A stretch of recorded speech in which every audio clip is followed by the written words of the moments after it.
Hey guys, in this video we are going to show you how to fix MLB TV Playback Error. The MLB App Playback Error has become a big headache for many users. People subscribe expecting an easy and reliable way to watch every game, but every season brings new problems. The app often freezes, videos don't load, or the servers slow down when too many fans are streaming at once. Some even joke that they keep renewing their subscription just to deal with the same issues year after year, especially the annoying blackout problems during Dodgers or Angels games. It is really disappointing to get ready for a big game and end up staring at a blank or lagging screen. Before canceling your subscription, there are a few things you can try to fix it. If you are using a phone, switch to a laptop or desktop.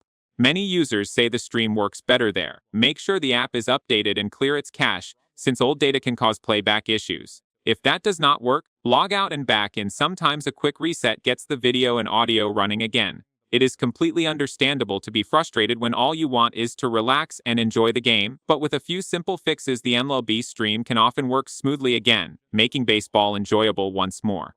Thank you guys so much for watching. I hope you got some value. See you in the next one.